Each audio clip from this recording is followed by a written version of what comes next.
Watching from home via Facebook Live. Welcome to the Non-Commissioned Officer Academy and the graduation of the 79 Tango Senior Leader Course, Class 20-003. I am Sergeant First Class Duplessis, the Senior SGL of the NCO Academy. It is my pleasure to serve as your Masters of Ceremony. Ladies and gentlemen, please rise for the entrance of the official party. The official party consists of Oklahoma Production Operations Sergeant Major Matthew Brown, Small Group Leader for 1st Platoon, Sergeant First Class Muhammad Blanton, and Small Group Leader for 2nd Platoon, Sergeant First Class Courtney Thomas.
The invocation will be given by Staff Sergeant Richard Goki.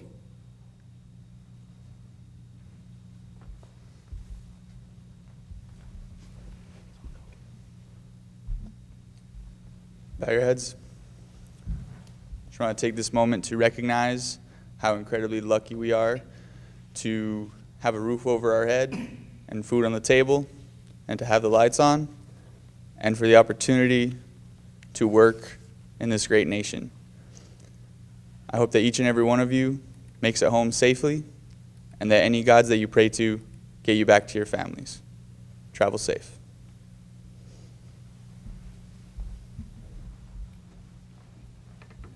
Please be seated. Today we are gathered to celebrate the graduation of Class 20-003. For the past 3 weeks, these NCOs have learned leadership, counseling, coaching, mentoring, Army writing, critical thinking, and problem solving to prepare them as leaders from their respective recruiting and retention battalions. At this time, it is with great pleasure to introduce the Oklahoma Army National Guard Productions Operations Sergeant Major Matthew Brown. Sergeant Major Brown was born in Oklahoma City, Oklahoma, and enlisted in the active Army in 1997. He completed multiple launch rocket systems, or better known as MLRS, crewman 13 Mike training at Fort Sill, Oklahoma in July 1997. Sergeant Major Brown is currently serving as the Production and Operations Sergeant Major for the Oklahoma Recruiting Battalion. Sergeant Major Brown's leadership positions include Ammunition Section Squad Leader, MLRS Fires Section Chief, MLRS Lead MOSQ Instructor, RSP Platoon Sergeant, Recruiting and Retention NCO Section Chief, Recruiting and Retention NCOIC, Recruiting and Retention Region First Sergeant, Senior Operations NCO, and Production and Operations Sergeant Major. His civilian education consists of an associate's degree from Seminole State College and a bachelor's degree from the University of Oklahoma. His military education includes the Primary Leadership Development Course, Total Army Instructor Course, Basic Non-Commissioned Officers Course, Non-Career Recruiter Course, 79 Tango Conversion Course, the Senior Leaders Course, and the United States Army Sergeants Major Academy. Sergeant Major Brown began recruiting in 2004 and was a production recruiter for 10 years. He made his annual mission 9 months out of 6 times of the year. He operated as a team NCOIC for 4 years and was the NCOIC of the Year twice for leading the state's top recruiting team. Sergeant Major Brown's award and decorations include the Meritorious Service Medal, Army Commendation Medal, Army Achievement Medal, the Kosovo Campaign Medal, Korea Service Medal, NATO Medal, Overseas Service Ribbon, and an Expert Recruiting Badge, among many others. Sergeant Major Brown is married to his wife, Sherry, and they married on July 8, 1997. They reside in Stillwater, Oklahoma, and have 3 children, Noah, who is 19, Gabrielle, 16, and Addison, who is 14. It is a pleasure to introduce to you Sergeant Major Brown.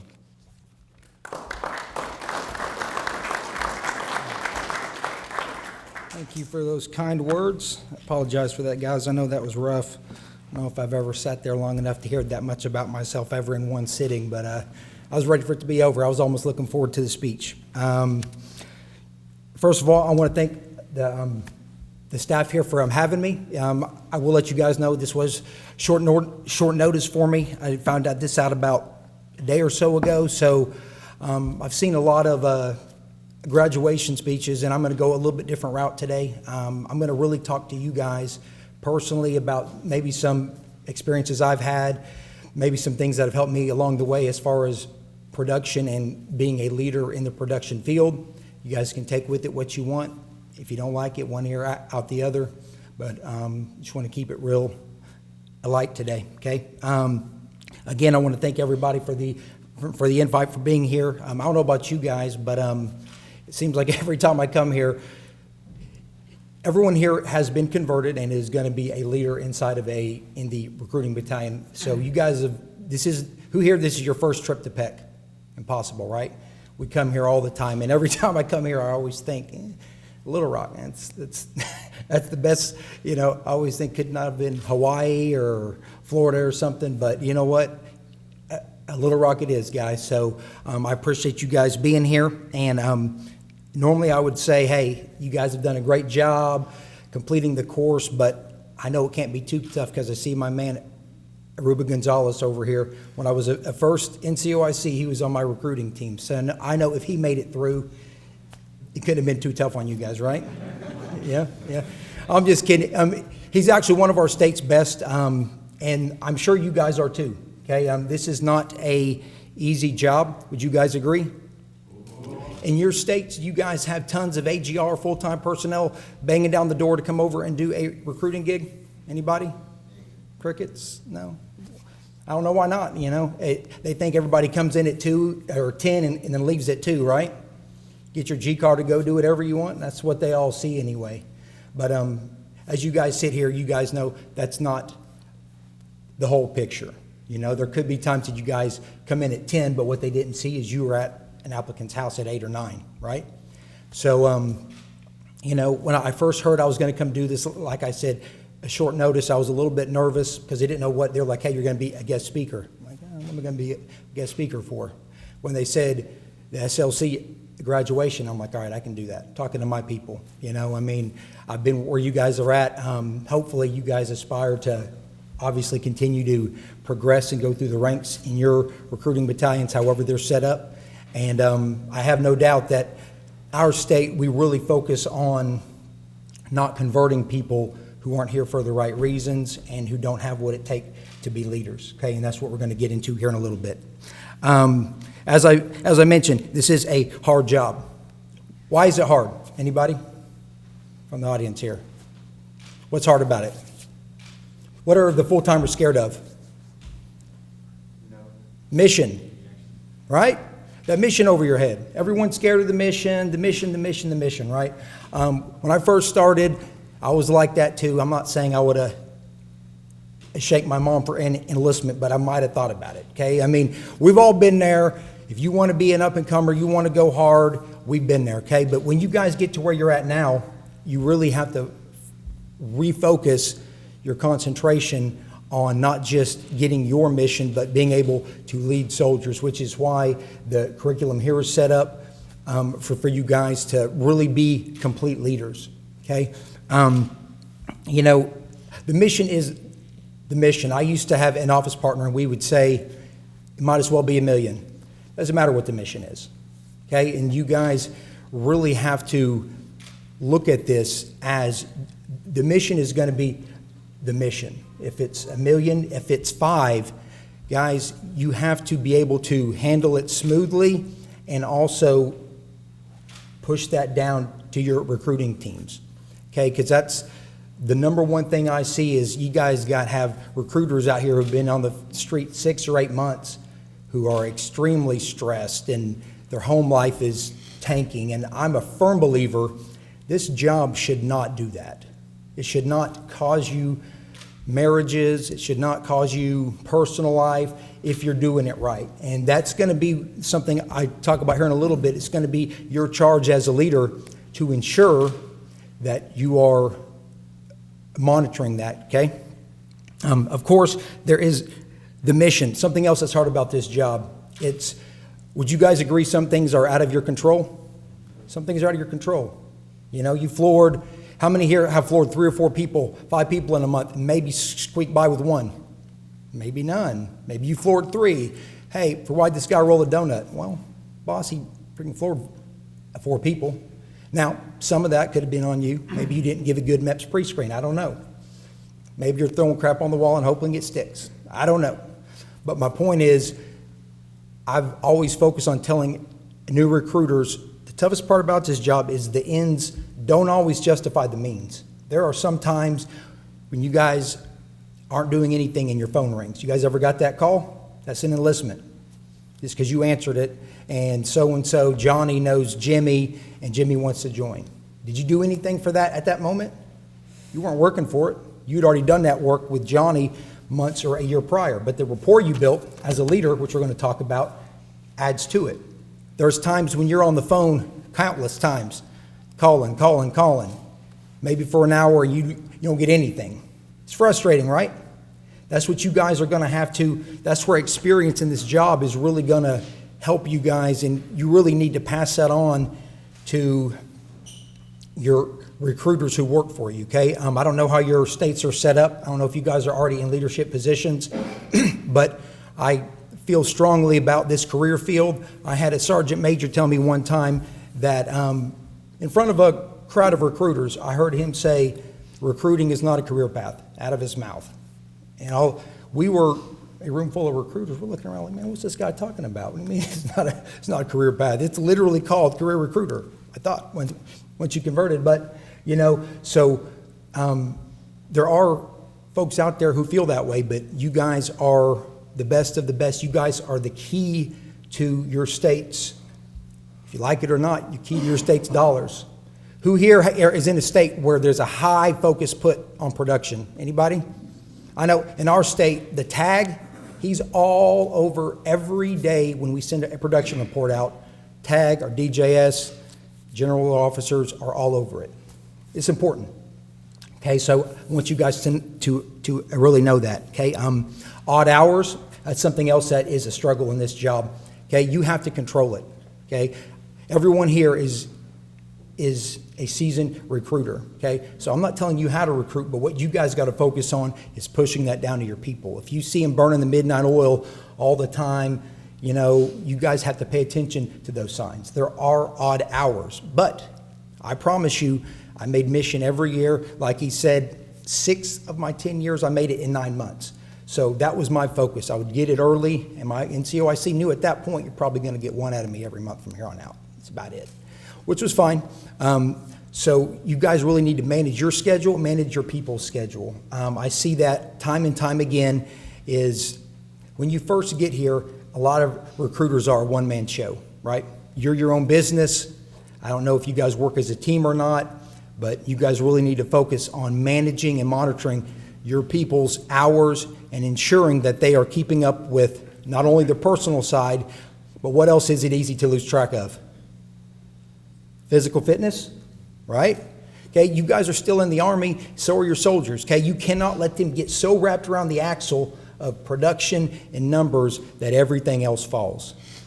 That is what has caused the negative outlook on recruiting from years past. And that's not what we're about. I can assure you our state 2 years ago did not continue, released the top producing recruiter in the whole state because he couldn't pass the PT test. So if your state's not there, I bet you it's coming.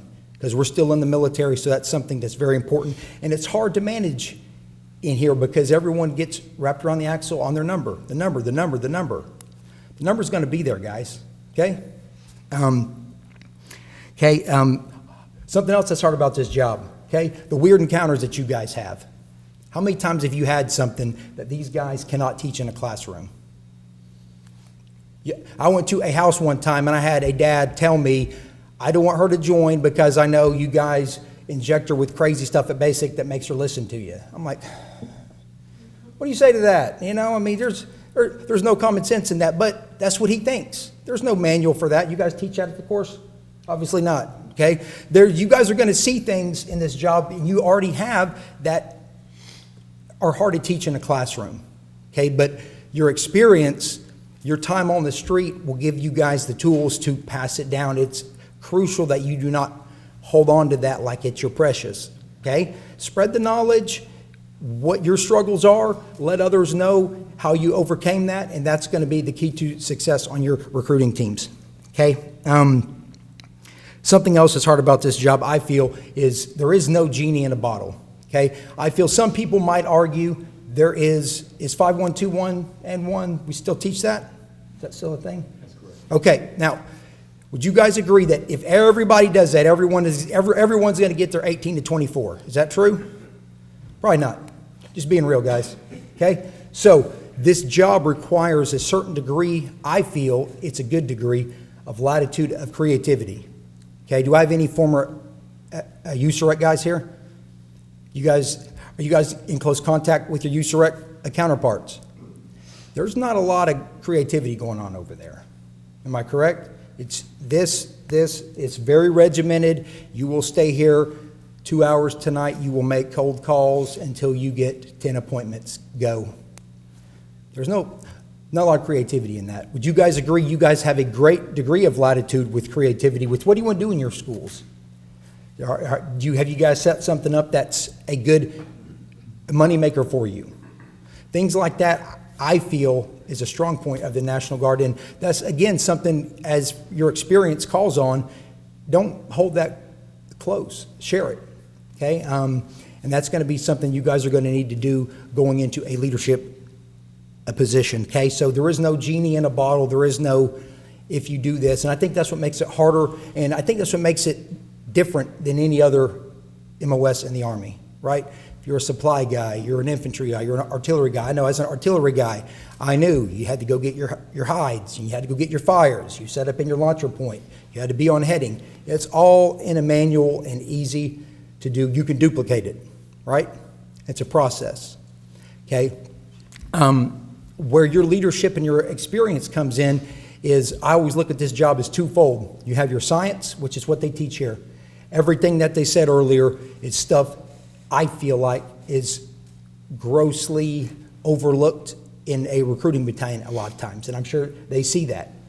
I mean, you have guys here that haven't counseled anybody in years or haven't done an NCOE, which is fine. That's why this school's in place, right?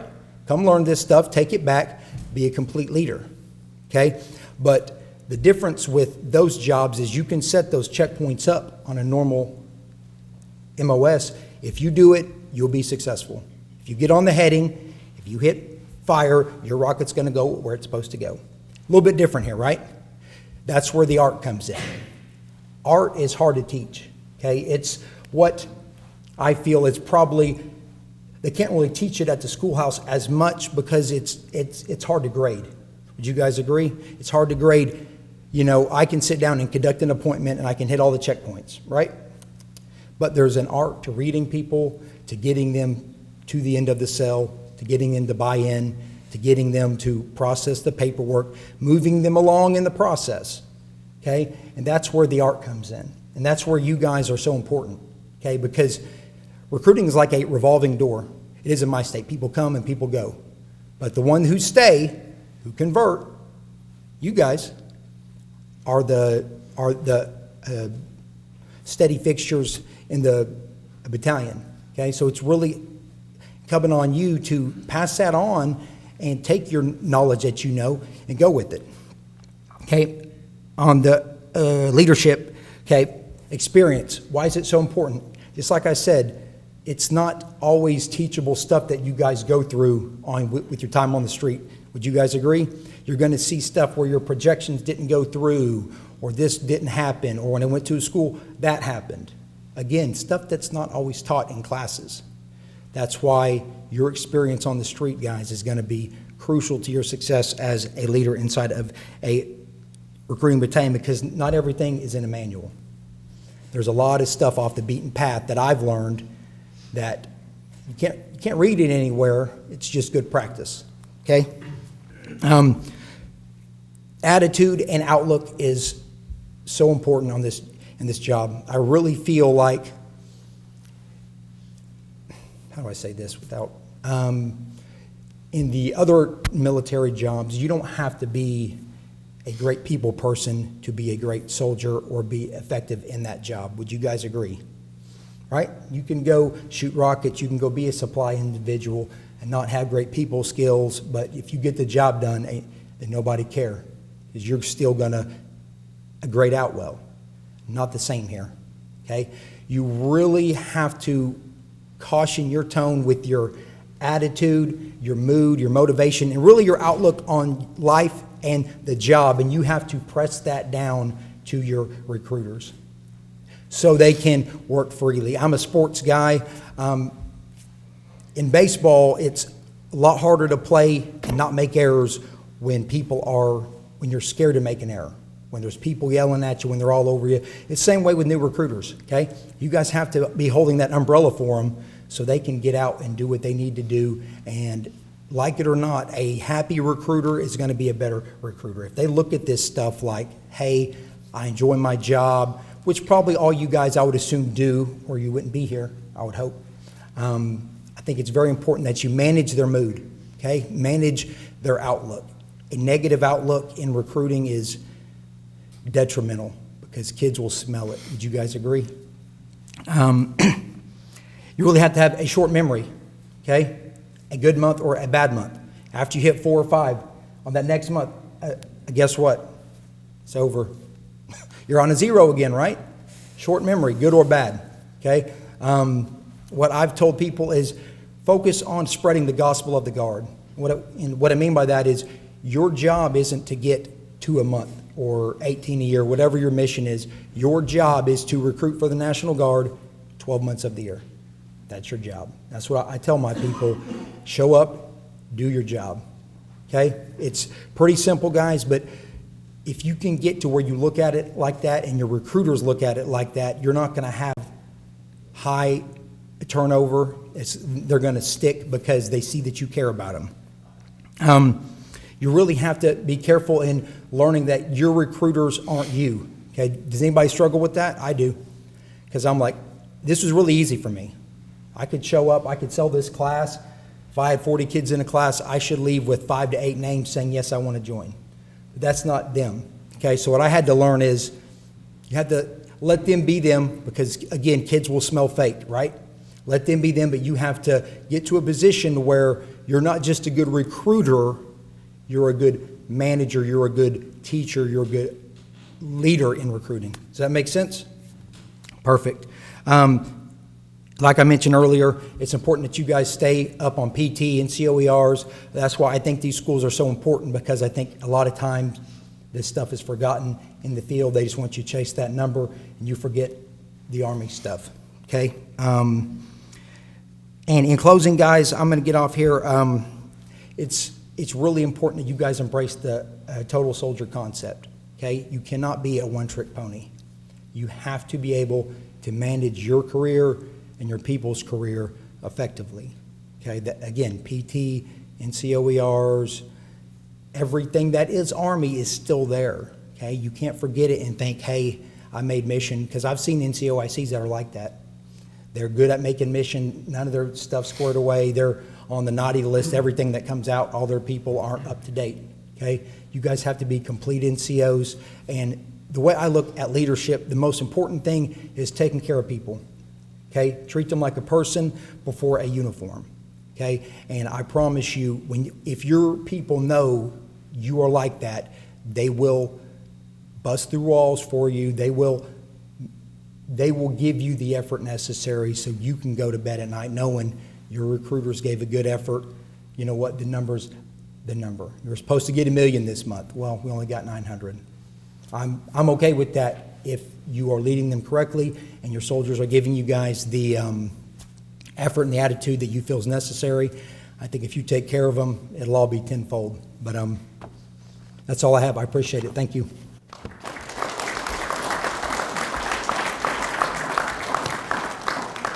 Thank you, Sergeant Major Brown, for those encouraging words. At this time, Sergeant First Class Blanton and Sergeant First Class Thomas will address their platoons for one last time. Please hold your applause until all students have received their diplomas.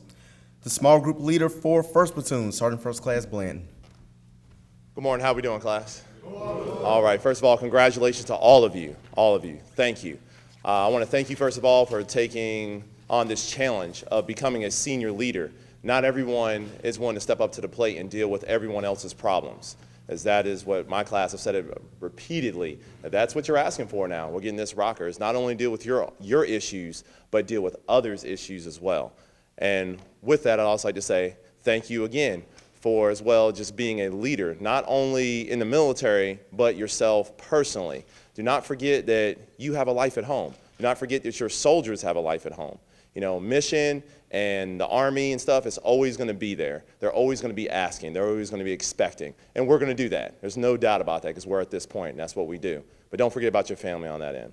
And sergeants, remember with taking on these challenges, you're going to run into some situations that you may not be happy with, may not be the answer that you're looking for. But all you can do is drive on.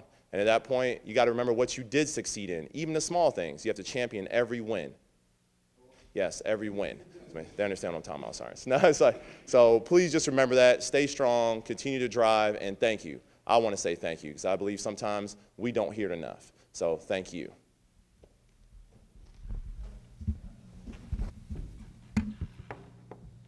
First platoon, prepare to graduate.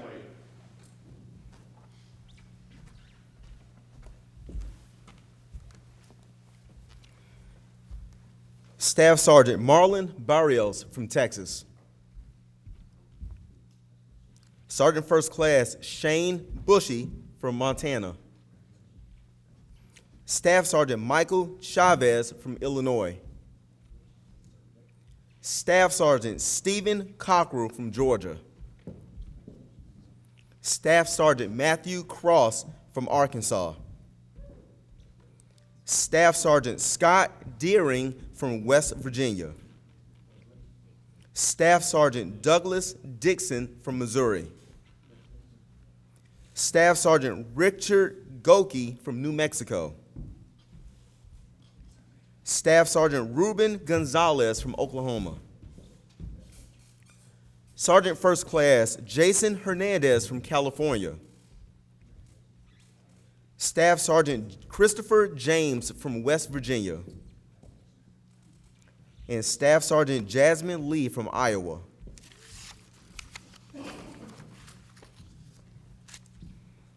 The small group leader for Second Platoon is Sergeant First Class Courtney Thomas. All right, good morning. I'll keep it short and sweet. I'll start off by saying that throughout the course, we talked about what you put in is what you get out, correct? All right, even though sickness, I didn't include that, but it was put in the course and I got a little bit out of it. But overall, I thank you all for all the conversations, the knowledge, everything that we implied during class. And I guess the last thing I'll tell you, Sergeant, as leaders, the knowledge and the wisdom should make an impact. So don't take anything that you learned here and just say, hey, it was a check in the box. Take it back with you and use it towards whatever soldier that you have to mentor or coach in your future.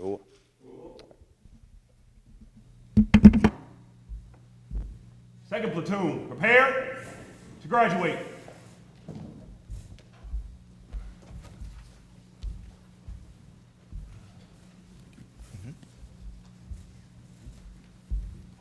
Staff Sergeant Heather Middlemas from Texas. Staff Sergeant Harold Mitchell from Georgia. Staff Sergeant Scott Moeller from Utah. Staff Sergeant Joseph Popham from Ohio. Staff Sergeant Thomas Render from Wisconsin. Staff Sergeant Nicholas Riggle from Wisconsin. Staff Sergeant Matthew Rodriguez from Pennsylvania. Staff Sergeant James Rummelhart from Iowa. Staff Sergeant Donald Sandamore from New York. Staff Sergeant Darrell Stott from California. Staff Sergeant Christopher Thompson from Wyoming. Staff Sergeant Edward Torres from California. Staff Sergeant Matthew Ward from Indiana. Staff Sergeant Todd Winches from South Dakota. And Staff Sergeant Michael Williams from California.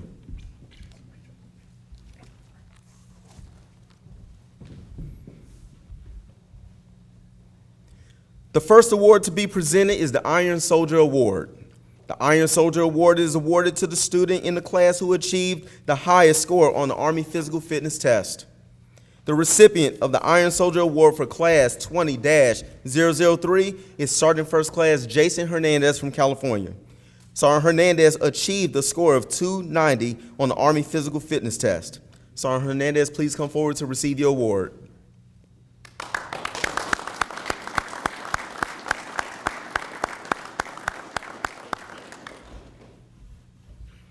Also, Sergeant Hernandez's name will go on a plaque in the halls of the NCO Academy for future students to see. Congratulations, Sergeant Hernandez.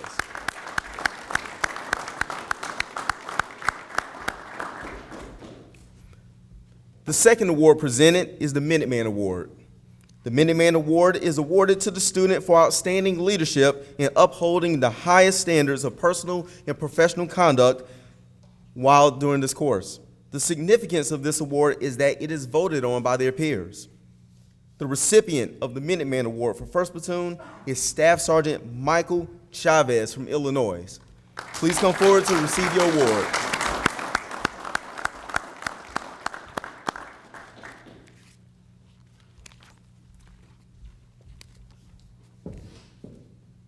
The recipient of the Minuteman Award for 2nd Platoon is Staff Sergeant James Rummelhart from Iowa. Please come forward to accept your award.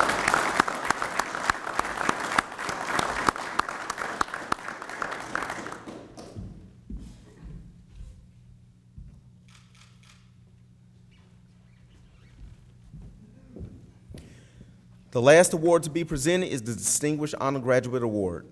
The Distinguished Honor Graduate is awarded to the soldier with the highest cumulative academic grade point average in the class. The recipient of the Distinguished Honor Graduate Award is Staff Sergeant Jasmine Lee. Please come forward to receive your award.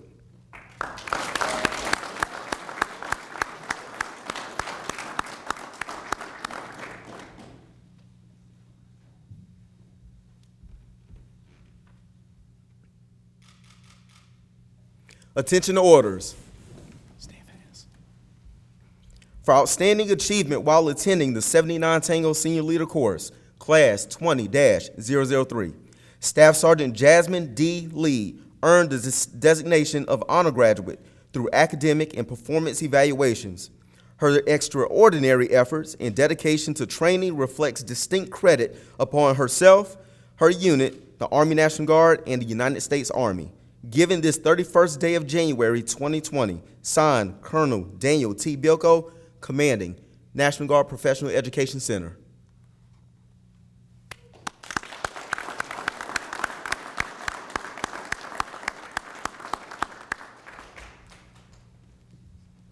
Please be seated.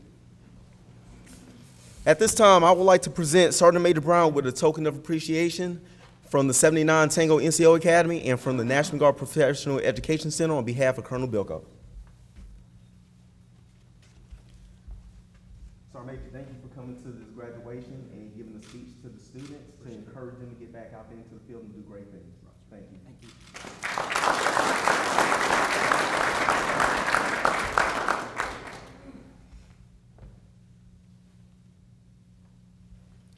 And this last award is for the platoon with the highest academic grade point average.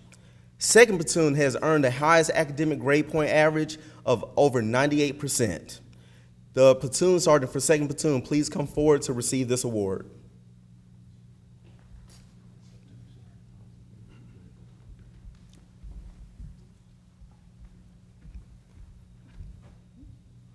Congratulations, second platoon.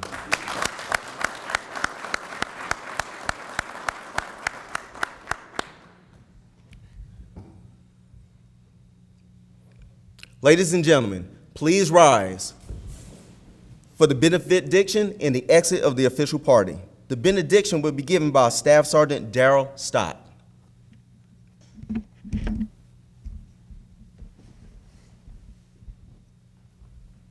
Bow your heads.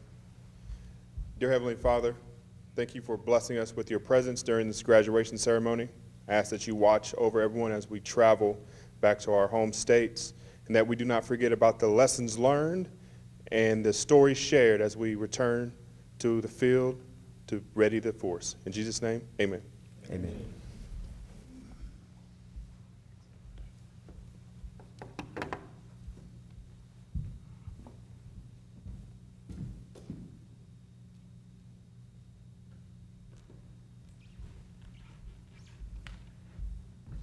Class 20-003, you are dismissed!